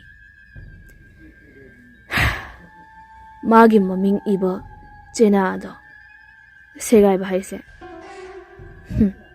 ꯃꯁꯥꯗ ꯑꯁꯤꯕꯒꯤ ꯕꯥꯔꯇꯣꯟ ꯇꯧꯖꯕ ꯆꯞ ꯃꯥꯟꯅꯩ ꯋꯥꯔꯤ ꯌꯥꯝꯅ ꯂꯩ ꯂꯥꯛꯑꯣ ꯑꯩꯈꯣꯏꯅ ꯍꯥꯟꯅ ꯂꯩꯔꯝꯕ ꯍꯣꯇꯦꯜ ꯑꯗꯨ ꯆꯠꯁꯤ ꯑꯩ ꯅꯈꯣꯏꯗ ꯋꯥꯔꯤ ꯈꯔ ꯂꯤꯒꯦ ꯑꯁꯨꯝꯅ ꯅꯨꯄꯥꯗꯨꯅ ꯍꯥꯏꯕꯗꯒꯤ ꯃꯃꯥꯟꯅꯕ ꯃꯈꯣꯏ ꯃꯔꯤ ꯑꯗꯣ ꯅꯨꯄꯥꯗꯨꯒ ꯄꯨꯟꯅ ꯃꯈꯣꯏꯅ ꯍꯥꯟꯅ ꯂꯩꯔꯝꯕ ꯍꯣꯇꯦꯜ ꯑꯗꯣꯝꯗ ꯂꯥꯛꯑꯝꯃꯤ ꯍꯣꯇꯦꯜ ꯑꯗꯨ ꯌꯧꯔꯛꯂꯤ ꯔꯨꯝ ꯑꯃ ꯕꯨꯛ ꯇꯧꯔꯦ ꯑꯗꯨꯒ ꯔꯨꯝ ꯑꯗꯨꯗ ꯃꯈꯣꯏ ꯄꯨꯟꯅ ꯐꯝꯃꯤꯟꯅꯗꯨꯅ ꯋꯥꯔꯤ ꯁꯥꯟꯅꯕ ꯍꯧꯔꯛꯂꯝꯃꯤ ꯅꯨꯄꯥꯗꯨꯅ ꯍꯥꯏꯔꯛꯂꯝꯃꯤ ꯑꯩꯒꯤ ꯃꯤꯡ ꯇꯣꯝꯕ ꯀꯧꯏ ꯍꯥꯟꯅ ꯄꯨꯂꯤꯁꯀꯤ ꯗꯤꯄꯥꯔꯠꯃꯦꯟꯇ ꯂꯩꯔꯝꯃꯤ ꯍꯧꯖꯤꯛꯇꯤ ꯔꯤꯖꯥꯏꯟ ꯇꯧꯗꯨꯅ ꯌꯨꯝꯗ ꯄꯣꯊꯥꯗꯨꯅ ꯂꯩꯔꯤ ꯑꯩꯅ ꯄꯨꯂꯤꯁꯀꯤ ꯗꯤꯄꯥꯔꯠꯃꯦꯟꯇ ꯂꯩꯔꯤꯉꯩ ꯔꯤꯇꯥ ꯗꯦꯕꯤꯒꯤ ꯀꯦꯁꯁꯦ ꯑꯩꯅ ꯄꯥꯏꯔꯝꯃꯤ ꯂꯣꯌꯥꯅ ꯑꯗꯣ ꯔꯤꯇꯥ ꯗꯦꯕꯤꯒꯤ ꯋꯥꯔꯤꯒꯤ ꯃꯥꯡꯑꯣꯏꯅꯅ ꯃꯍꯥꯛꯀꯤ ꯃꯃꯤꯡ ꯏꯕ ꯈꯨꯗꯤꯡ ꯂꯣꯏꯅ ꯁꯤꯔꯤꯕ ꯑꯃꯗꯤ ꯃꯍꯥꯛꯀꯤ ꯃꯃꯤꯡꯗ ꯊꯦꯡꯂꯨꯕ ꯁꯣꯛꯂꯨꯕ ꯇꯧꯕ ꯍꯦꯛꯇ ꯁꯤꯔꯤꯁꯦ ꯀꯃꯥꯏꯅ ꯇꯧꯔꯤꯅꯣ ꯇꯧꯕꯅ ꯈꯨꯝꯃꯤ ꯑꯩꯒꯤ ꯏꯆꯥꯅꯨꯄꯥꯅ ꯁ꯭ꯀꯨꯜ ꯁꯥꯇ꯭ꯔ ꯑꯣꯏꯔꯤꯉꯩ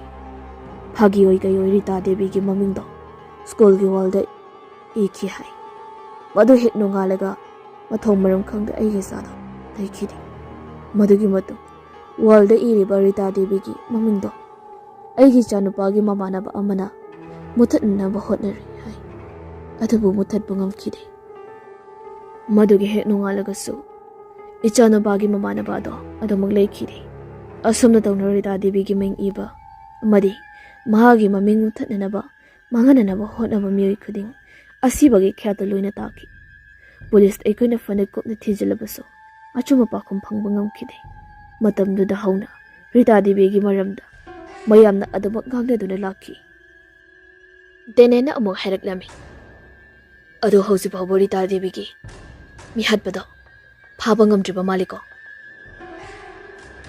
ꯇꯣꯝꯕꯗ ꯈꯨꯝꯃꯤ, ꯍꯧꯖꯤꯛ ꯐꯥꯎꯕ ꯃꯤꯍꯠꯄꯗꯨ ꯐꯥꯕ ꯉꯝꯗ꯭ꯔꯤ꯫ ꯐꯔꯦ, ꯉꯁꯤꯗꯤ ꯅꯈꯣꯏ ꯄꯣꯊꯥꯅꯕ ꯇꯧꯁꯤ꯫ ꯍꯌꯦꯡ ꯑꯩꯈꯣꯏ ꯄꯨꯟꯅ ꯃꯐꯝ ꯑꯃꯗ ꯆꯠꯇꯕ ꯌꯥꯗꯦ꯫ ꯂꯣꯌꯥꯅ ꯈꯨꯝꯃꯤ, ꯍꯣꯏ, ꯑꯩꯈꯣꯏꯁꯨ ꯔꯤꯇꯥ ꯗꯦꯕꯤꯒꯤ ꯃꯔꯝꯗ ꯃꯔꯤ ꯃꯈꯣꯡ ꯈꯔꯗꯤ ꯈꯪꯕ ꯄꯥꯝꯃꯤ꯫ ꯑꯁꯝꯅ ꯍꯥꯏꯅꯔꯕ ꯃꯇꯨꯡꯗ ꯃꯌꯥꯝ ꯑꯗꯨ ꯂꯣꯏꯅ ꯄꯣꯊꯥꯅꯔꯤ꯫ ꯅꯨꯃꯤꯠꯇꯨꯒꯤ ꯅꯨꯃꯤꯗꯥꯡ ꯑꯊꯦꯡꯕꯅꯤ꯫ ꯗꯦꯅꯦꯟꯗꯣ ꯄꯥꯛ ꯍꯦꯛꯇ ꯇꯨꯝꯊꯕ ꯌꯥꯗꯦ꯫ ꯃꯥꯒꯤ ꯋꯥꯈꯜꯗ ꯔꯤꯇꯥ ꯗꯦꯕꯤ ꯍꯥꯏꯔꯤꯕ ꯅꯨꯄꯤ ꯑꯗꯨꯗ ꯆꯨꯗꯨꯅ ꯂꯩꯈꯤ꯫ ꯔꯤꯇꯥ ꯗꯦꯕꯤ ꯍꯥꯏꯔꯤꯕ ꯐꯠꯇ꯭ꯔꯕꯤ ꯊꯋꯥꯏ ꯑꯁꯤꯅ ꯃꯥꯒꯤ ꯃꯔꯨꯞ ꯑꯍꯨꯝꯒꯤ ꯄꯨꯟꯁꯤ ꯂꯃꯈꯥꯡꯗ ꯃꯥꯡꯍꯟꯈ꯭ꯔꯦ꯫ ꯅꯨꯡꯁꯤꯔꯕ ꯃꯔꯨꯞꯁꯤꯡ ꯑꯗꯨꯒꯤꯗꯃꯛꯇ ꯃꯥꯅ ꯀꯔꯤꯁꯨ ꯇꯧꯕ ꯉꯝꯈꯤꯗꯦ꯫ ꯁꯤꯔꯒ ꯁꯤ ꯆꯪꯂꯒ ꯆꯪ ꯃꯥ ꯂꯃꯟ ꯈꯨꯝꯕ ꯄꯥꯝꯃꯤ꯫ ꯔꯤꯇꯥꯒꯤ ꯃꯊꯛꯇ ꯃꯁꯥꯗ ꯂꯩꯔꯝꯕ ꯑꯀꯤꯕ ꯄꯨꯝꯕ ꯂꯣꯏꯅ ꯊꯥꯗꯣꯛꯈ꯭ꯔꯦ꯫ ꯗꯦꯅꯦꯟ ꯑꯗꯨꯒ ꯐꯃꯨꯡꯗꯒꯤ ꯍꯧꯒꯠꯇꯨꯅ ꯃꯥꯒꯤ ꯂꯒꯦꯖ ꯂꯩꯔꯤꯕ ꯑꯗꯣꯝꯗ ꯂꯥꯛꯂꯤ꯫ ꯂꯒꯦꯖ ꯑꯗꯨ ꯍꯥꯡꯗꯨꯅ ꯃꯅꯨꯡꯗꯒꯤ ꯆꯦꯅꯥ ꯑꯃꯒ ꯃꯥꯀꯔ ꯑꯉꯥꯡꯕ ꯑꯃꯒ ꯂꯧꯊꯣꯔꯛꯂꯤ꯫ ꯑꯗꯨꯒ ꯋꯥꯈꯜ ꯍꯦꯟꯅ ꯈꯟꯊꯔꯨꯕ ꯇꯧꯗ ꯔꯤꯇꯥ ꯗꯦꯕꯤꯒꯤ ꯃꯃꯤꯡ ꯑꯗꯨ ꯑꯍꯨꯝꯂꯛ ꯏꯔꯛꯏ꯫ ꯃꯗꯨꯒꯤ ꯃꯇꯨꯡ ꯆꯦꯅꯥ ꯑꯗꯣ ꯗꯁꯕꯤꯟꯗ ꯍꯨꯟꯗꯣꯛꯂꯝꯃꯤ꯫ ꯑꯗꯨꯒ ꯃꯥꯁꯨ ꯐꯃꯨꯡꯗ ꯀꯥꯔꯛꯇꯨꯅ ꯑꯃꯨꯛ ꯍꯤꯞꯈꯤ꯫ ꯑꯗꯨꯕꯨ ꯉꯁꯤꯒꯤ ꯑꯍꯤꯡ ꯑꯁꯤꯗ ꯗꯦꯅꯦꯟꯒꯤ ꯃꯁꯥꯗ ꯔꯤꯇꯥꯅ ꯀꯤꯍꯜꯂꯛꯄ ꯑꯝꯇ ꯇꯧꯈꯤꯗꯦ꯫ ꯃꯊꯪꯒꯤ ꯅꯨꯃꯤꯠꯀꯤ ꯑꯌꯨꯛꯅꯤ꯫ ꯍꯥꯏꯅꯈꯤꯕꯒꯤ ꯃꯇꯨꯡ ꯏꯟꯅ ꯇꯣꯝꯕ ꯑꯃꯗꯤ ꯃꯔꯨꯞꯁꯤꯡ ꯑꯗꯨ ꯒꯥꯔꯤ ꯑꯃꯗ ꯄꯨꯂꯞ ꯃꯐꯝ ꯑꯃꯗ ꯂꯥꯛꯑꯝꯃꯤ꯫ ꯂꯣꯌꯥꯅ ꯒꯥꯔꯤ ꯑꯗꯣ ꯊꯧꯕꯅ ꯃꯥꯡꯗ ꯇꯣꯡꯉꯤ꯫ ꯑꯁꯝꯅ ꯒꯥꯔꯤꯗ ꯇꯣꯡꯅ ꯃꯈꯣꯏꯁꯤꯡ ꯑꯗꯨ ꯔꯤꯇꯥꯒꯤ ꯃꯔꯝꯗ ꯋꯥꯔꯤ ꯀꯌꯥꯁꯨ ꯁꯥꯅꯩ꯫ ꯑꯗꯨꯕꯨ ꯗꯦꯅꯦꯟꯗꯤ ꯋꯥ ꯂꯥꯡ ꯑꯃꯠꯇ ꯉꯥꯡꯗ ꯇꯨꯃꯤꯟꯅ ꯂꯩ꯫ ꯃꯥꯒꯤ ꯃꯇꯧ ꯑꯗꯨꯗ ꯆꯤꯡꯅꯔꯗꯨꯅ ꯌꯣꯍꯦꯟꯕꯅ ꯍꯪꯉꯤ, ꯗꯦꯅꯦꯟ, ꯅꯪꯅ ꯁꯪꯉꯝꯗꯕ꯭ꯔꯣ? ꯀꯩꯗꯧꯕ ꯌꯥꯎꯒꯦ? ꯗꯦꯅꯦꯟ ꯋꯥꯈꯜ ꯑꯃꯗ ꯃꯪꯗꯨꯅ ꯂꯩꯔꯝꯕꯗꯒꯤ ꯒ꯭ꯌꯥꯟ ꯂꯥꯛꯇꯨꯅ ꯃꯌꯥꯝꯗ ꯌꯦꯡꯂꯛꯑꯝꯃꯤ꯫ ꯃꯥ ꯃꯇꯣꯝꯇꯅ ꯑꯋꯥꯕ ꯄꯣꯠꯂꯨꯝ ꯑꯗꯨ ꯄꯨꯕ ꯉꯝꯗ꯭ꯔꯗꯨꯅ ꯉꯔꯥꯡ ꯃꯥꯅ ꯔꯤꯇꯥ ꯗꯦꯕꯤꯒꯤ ꯃꯃꯤꯡ ꯏꯈꯤꯕ ꯑꯗꯣ ꯃꯌꯥꯝꯗ ꯂꯣꯏꯅ ꯋꯥꯔꯤ ꯂꯤꯊꯣꯛꯂꯤ꯫ ꯗꯦꯅꯦꯟꯒꯤ ꯋꯥꯔꯤ ꯑꯗꯨ ꯇꯥꯔꯕꯗ ꯂꯣꯏꯔꯛꯄꯗ ꯄꯥꯔꯤꯅ ꯄꯥꯈꯠꯅ ꯍꯥꯏꯔꯛꯂꯝꯃꯤ, ꯑꯗꯨꯗꯤ ꯑꯩꯈꯣꯏ ꯀꯃꯥꯏꯅ ꯇꯧꯗꯣꯏꯅꯣ? ꯃꯥ ꯑꯃꯨꯛ ꯂꯥꯛꯑꯗꯤ? ꯗꯦꯅꯦꯟꯁꯨ ꯄꯥꯈꯠꯅ ꯈꯨꯝꯃꯤ, ꯑꯩꯒꯤ ꯃꯔꯨꯞꯁꯤꯡ ꯍꯥꯠꯈꯤꯕ ꯑꯗꯨꯒꯤꯗꯃꯛ ꯂꯃꯟꯁꯤꯡꯒꯤ ꯈꯜꯂꯨꯕꯅꯤ ꯑꯩꯅ꯫ ꯇꯣꯝꯕꯅ ꯑꯃꯨꯛ ꯍꯥꯏꯔꯛꯂꯝꯃꯤ, ꯇꯥꯏꯕꯪ ꯃꯤ ꯑꯣꯏꯔꯕꯗꯤ ꯂꯃꯟꯁꯤꯡꯕꯗ ꯍꯥꯏꯗꯣ ꯌꯥꯝ ꯂꯥꯏ꯫ ꯇꯥꯏꯕꯪ ꯃꯤ ꯅꯠꯇꯕꯁꯤꯗꯅꯤ ꯑꯩꯈꯣꯏꯅ ꯃꯥꯏꯊꯤꯔꯤꯕꯁꯤ꯫ ꯑꯁꯨꯝꯅ ꯋꯥꯔꯤ ꯁꯥꯟꯅꯔꯤꯉꯩ ꯄꯥꯔꯤ ꯑꯗꯣ ꯈꯪꯂꯥꯎ ꯂꯥꯎꯈꯠꯂꯛꯏ꯫ ꯃꯌꯥꯝ ꯂꯣꯏꯅ ꯉꯛꯅ ꯄꯥꯔꯤꯗ ꯌꯦꯡꯂꯛꯑꯝꯃꯤ꯫ ꯄꯥꯔꯤ ꯒꯥꯔꯤꯗꯨꯒꯤ ꯊꯣꯡꯅꯥꯎꯂꯣꯝꯗ ꯃꯈꯨꯠ ꯊꯤꯟꯗꯨꯅ ꯍꯥꯏꯔꯛꯂꯝꯃꯤ, ꯇꯣ ꯁꯤꯗ ꯂꯩꯔꯤ꯫ ꯑꯁꯨꯝꯅ ꯍꯥꯏꯕꯗꯨꯗ ꯃꯌꯥꯝꯗꯣ ꯄꯨꯟꯅ ꯌꯦꯡꯂꯛꯑꯝꯃꯤ꯫ ꯄꯥꯔꯤꯅ ꯃꯈꯨꯠ ꯊꯤꯜꯂꯤꯕ ꯃꯥꯏꯀꯩ ꯑꯗꯣꯝꯗ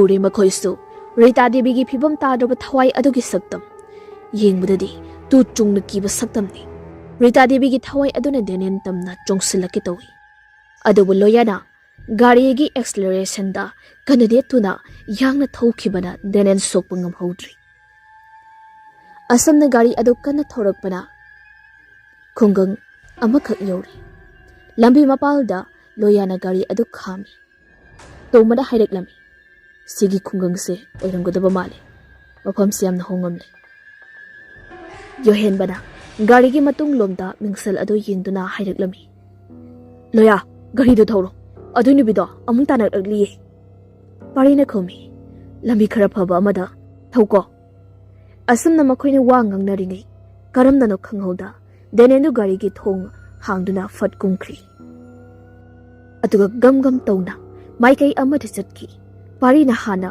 ꯎꯔꯗꯨꯅ ꯂꯥꯎꯏ, ꯑꯝꯇ ꯇꯥꯟꯅꯧ, ꯆꯠꯈꯤꯕꯅ ꯍꯥꯜꯂꯅꯤ꯫ ꯄꯥꯔꯤꯅ ꯑꯗꯨꯝꯅ ꯍꯥꯏꯔꯛꯄꯗꯒꯤ ꯃꯌꯥꯝ ꯑꯗꯣ ꯒꯥꯔꯤꯗꯒꯤ ꯂꯣꯏꯅ ꯀꯨꯝꯊꯔꯛꯂꯤ꯫ ꯑꯗꯨꯒ ꯗꯦꯅꯦꯟꯅ ꯆꯠꯈꯤꯕ ꯃꯥꯏꯀꯩ ꯑꯗꯣꯝꯗ ꯇꯥꯟꯅꯈꯤ꯫ ꯗꯦꯅꯦꯟꯗꯤ ꯗꯦꯅꯦꯟ ꯑꯣꯏꯗ꯭ꯔꯤ꯫ ꯃꯁꯥꯗꯨ ꯊꯋꯥꯏ ꯑꯃꯅ ꯄꯨꯕꯗꯨꯅ ꯆꯠꯄꯒꯨꯝꯅ ꯃꯃꯤꯠ ꯑꯗꯣ ꯑꯌꯦꯡꯕ ꯑꯃꯗ ꯆꯨꯝꯗ꯭ꯔꯤꯡ ꯌꯦꯡꯉꯤ꯫ ꯋꯥꯈꯜ ꯑꯃꯗ ꯇꯔꯪ ꯑꯃꯗ ꯇꯧꯗꯨꯅ ꯂꯩ꯫ ꯃꯥꯒꯤ ꯅꯥꯛ ꯌꯦꯠ ꯀꯅꯥ ꯂꯩꯕꯅꯣ ꯐꯥꯎꯕ ꯈꯪꯕ ꯉꯝꯗ꯭ꯔꯤ꯫ ꯂꯝꯕꯤ ꯑꯗꯨꯒꯤ ꯅꯥꯀꯟꯗ ꯂꯩꯔꯤꯕ ꯎꯃꯪ ꯑꯗꯣꯝꯗꯅꯤ ꯗꯦꯅꯦꯟꯅ ꯆꯪꯈ꯭ꯔꯤꯕ ꯑꯗꯣ꯫ Loyana khonglei thuna changsilaktuna Denengi makhutu tap phai aduga mangolomda onsil hale Denen kainu nang tawrise Loyana magi masa shorakpa aduda Denen gyan khanglaklai mamit ado fatfat anira kuptuna magi akoibudu koyeng yengi aduga hangla ami kaino ai disida kamdawna asana Denena wahi khara ado hek haibaga umang adondagi nupi amagi khonjal na sauna lawraklami angakpagi masak phangna nupi aduna sauna lawbagi makhol aduma mafam ado pungdin ninki umang adudagi uche oya amadi sanga kaya paithorai to man haireklami gari da cars law akoi miyam puna leiringai thawai aduna akoi budi henjin mangam to mana haibagi matung ina makhoi sing adu gari khamliba adomda lakli aduga gari marungda kaduna famli gari adu thoba mukti thaude mayamna du tumin leiri minute khara adugi matungda Loyana tapna haireklami to mada Uncle ai wang khara uncle da hangjagi khaiwano hayu tasi Loyana hangi Rita Devi gi thodokse tasengna karamba mafamda thokibano mafam simakta thokibani adugini aina noibusida puraklibase parina amuk hanglai adudi Rita Devi bu harkiba Mr. Adudu mafam asidagi oirangodra oirungudi thajei Rita Devi na sigadawa numit adugi numidang oiramda mana khoidhajaba Mr. ama unaba chatkani haina mamada hairami hai adubu Mr. ado kanano haibadi phungdoklamni masidani luribase yohen badungakna wakal tawraba matungda haireklami aina khanbada Rita Devi gi case asigine warishun hek purakpaga magi mamingi akoibada leiriba thodosingse loina mangkhigadaba mali wari pumba box amuba adunani warishun purakani aikhoina mihatpa ado masak khanglaba aduga Rita Devi gine makhut ani dusune kadada lei puthokpa ngamlabadi Rita Devi ga mari leinaba thodosingdo amuk hana thoklaroi haina khale Loyana amuk khomi hausibu akhoina amu mihatpa ado thiba haibasidi khro wana thokani parina amuk tomad onsindan hangi Rita Devi gi mihat ka mari leina na chingnaba miyosing lei makhoi singdu kana no khangba yagadra tomana khomi chingnaba miyoi manga dile ahan menupa aduna Hemchandra ko Rita Devi na hinglingai matam maga khara nungaina khidabale ani suba nupa aduna naucha ko Rita Devi ga hana khangnaram nupa ni ahum suba nupa aduna Karanjit ko Rita Devi gi best friend mari suba dana sanahal ko Rita Devi gi angang oiringai degi loinarakpa marum ni aduga aroiba nupa aduna chawbu ko Rita Devi gi hek mapani Loyana hangi nupi adugi mapana kamdangna chingnariba tombana mapado khara strict oi hai Rita na nupa na haga loinabagi manam thina phuba chaiba tawi adubu makhoi mangagi mathakta proof amadi evidence amata phangdabana asingba mihato masak khangba ngangkhide henbana nupi adugi mayam sase aduga case ase nauna investigation tongna ba hairusi madunatana ekhugi upailetri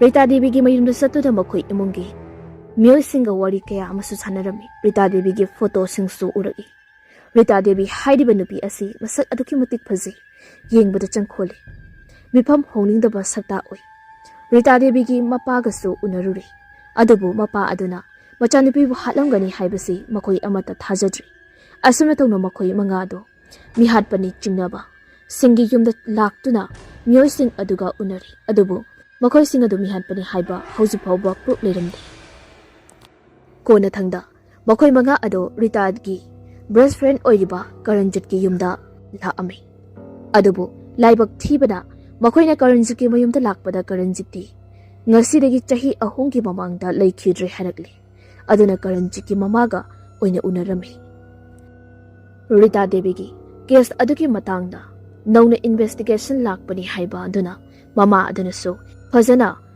cooperation piraklami amadi Karanjit hana leiramba ka aduda fawba changhalami.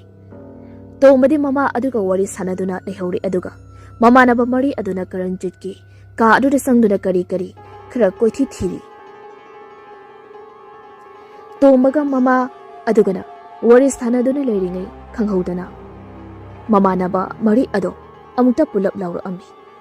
Maduda tombaga Karanjit ki mama gadu Karanjit ki room aduda sangsilaglami. Tombara hagi. Kadaurage na khoibo. Kari thengnarage. Loyana Makhutu upu ama leiriba adomda theli. To ada kinoma leiri.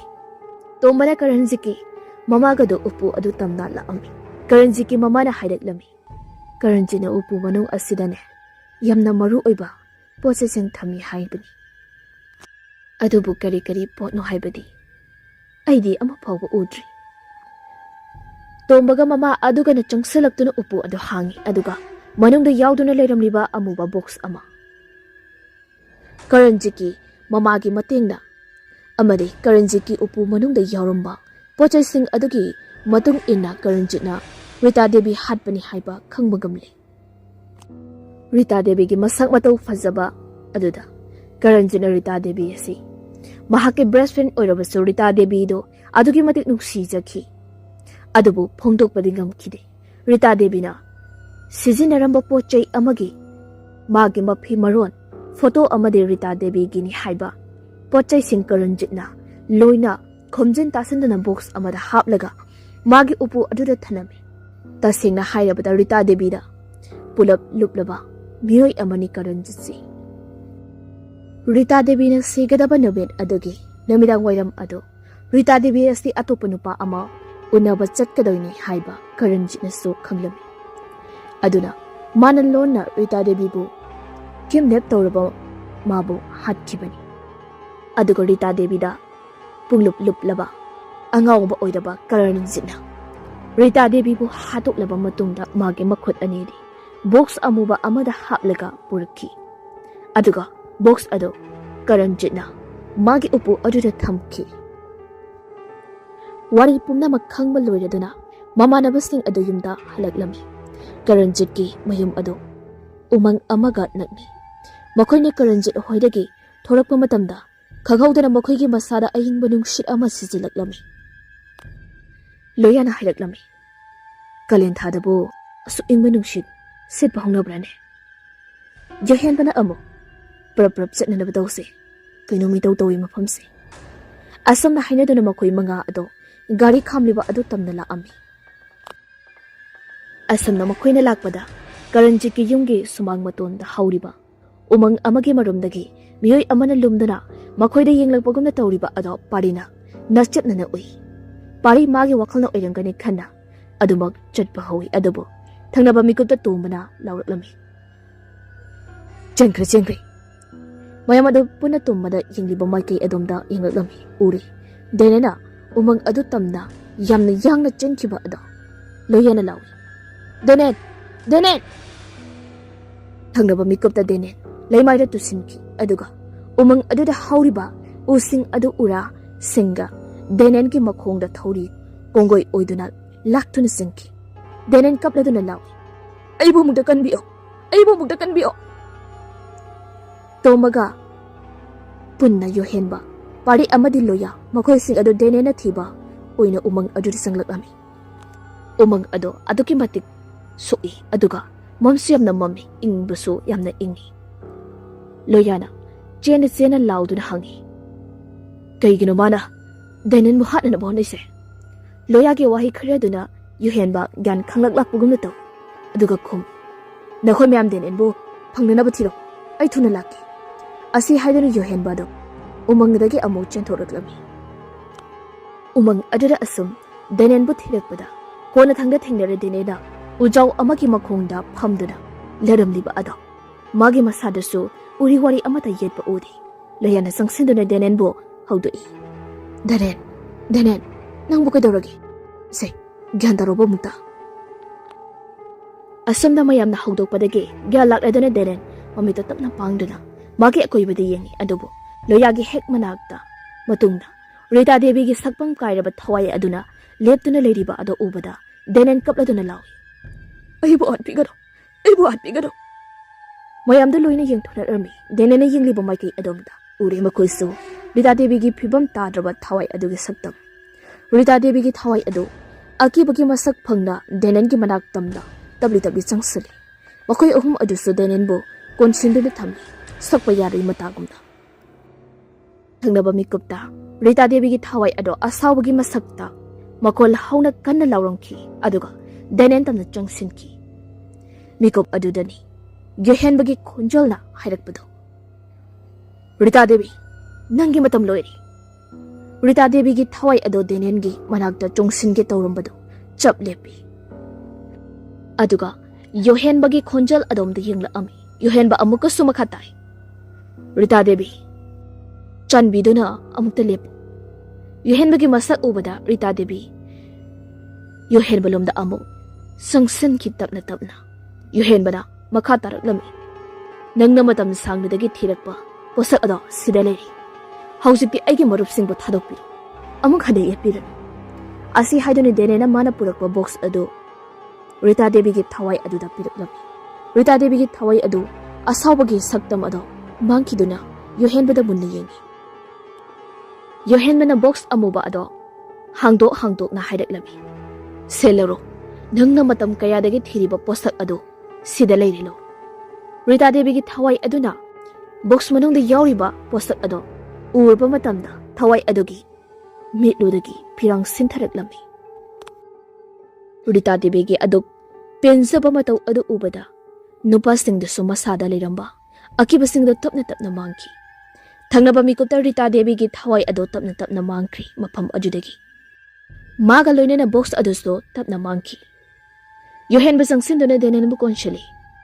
ꯍꯧꯖꯤꯛꯇꯤ ꯑꯩꯈꯣꯏꯒꯤ ꯑꯋꯥꯕꯒꯤ ꯃꯇꯝ ꯍꯧꯈ꯭ꯔꯦ ꯄꯨꯝꯅꯃꯛ ꯍꯧꯈ꯭ꯔꯦ ꯑꯁꯨꯝꯅ ꯃꯈꯣꯏ ꯃꯌꯥꯝ ꯑꯗꯨ ꯅꯨꯡꯁꯤꯅ ꯄꯨꯂꯞ ꯀꯣꯟꯅꯩ ꯃꯈꯣꯏꯒꯤ ꯃꯇꯧꯁꯤꯡ ꯑꯗꯨꯁꯨ ꯀꯅꯥꯒꯨꯝꯕ ꯃꯤꯑꯣꯏ ꯑꯃꯅ ꯎꯖꯥꯎ ꯑꯃꯒꯤ ꯃꯔꯨꯝꯗꯒꯤ ꯌꯦꯡꯂꯛꯄꯒꯨꯝꯅ ꯇꯧꯔꯤ ꯑꯗꯣ ꯌꯣꯍꯦꯟꯕꯅ ꯅꯥꯆꯦꯞꯅ ꯎꯔꯗꯨꯅ ꯃꯥꯏꯀꯩ ꯑꯗꯨꯝꯅ ꯌꯦꯡꯂꯛꯑꯝꯃꯤ ꯌꯣꯍꯦꯟꯕꯒꯤ ꯃꯃꯤꯠ ꯑꯅꯤꯅ ꯎꯔꯤ ꯃꯁꯛ ꯃꯇꯧ ꯌꯥꯝꯅ ꯐꯖꯕꯤ ꯅꯨꯄꯤ ꯑꯃꯈꯛ ꯎꯖꯥꯎ ꯑꯃꯒꯤ ꯃꯔꯨꯝꯗꯒꯤ ꯅꯣꯛꯐꯦꯠ ꯇꯧꯅ ꯃꯈꯣꯏꯗ ꯌꯦꯡꯂꯝꯈꯤ ꯌꯣꯍꯦꯟꯕꯁꯨ ꯅꯨꯄꯤ ꯑꯗꯨꯗ ꯅꯣꯛꯐꯦꯠ ꯇꯧꯁꯜꯂꯤ ꯊꯪꯅꯕ ꯃꯤꯀꯨꯞꯇ ꯅꯨꯄꯤ ꯑꯗꯣ ꯇꯞꯅ ꯇꯞꯅ ꯃꯥꯡꯈꯤ ꯃꯊꯪꯒꯤ ꯅꯨꯃꯤꯠꯇꯅꯤ ꯃꯃꯥꯟꯅꯕ ꯃꯈꯣꯏ ꯃꯔꯤ ꯑꯗꯨ ꯌꯨꯝꯗ ꯍꯟꯅꯅꯕ ꯍꯥꯏꯅ ꯊꯣꯔꯛꯂꯤ ꯇꯣꯝꯕꯅ ꯃꯈꯣꯏꯕꯨ ꯃꯈꯣꯏꯒꯤ ꯒꯥꯔꯤ ꯈꯥꯝꯂꯤꯕ ꯑꯗꯨ ꯐꯥꯎꯕ ꯊꯤꯟꯗꯣꯔꯛꯏ ꯂꯣꯌꯥꯅ ꯊꯦꯡꯛ ꯌꯨ ꯁꯣ ꯃꯆ ꯀꯀꯥ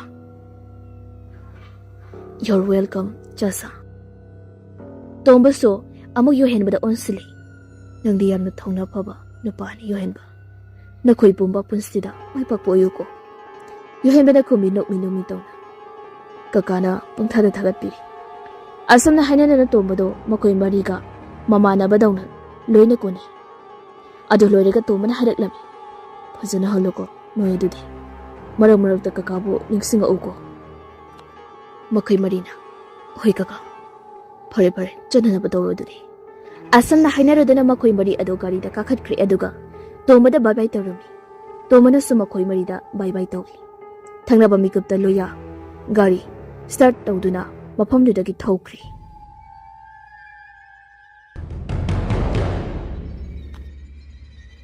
ꯃꯇꯥꯡ ꯑꯁꯤꯗ ꯋꯥꯔꯤ ꯑꯁꯤ ꯂꯣꯏꯖꯔꯤ ꯋꯥꯔꯤ ꯑꯁꯤꯕꯨ ꯄꯥꯊꯣꯛꯆꯕ ꯃꯇꯝꯗ ꯁꯣꯏꯈꯤ ꯂꯥꯟꯈꯤꯕ ꯌꯥꯎꯔꯕꯁꯨ ꯃꯌꯥꯝꯅ ꯉꯥꯛꯄꯤꯌꯨ ꯍꯥꯏꯖꯔꯤ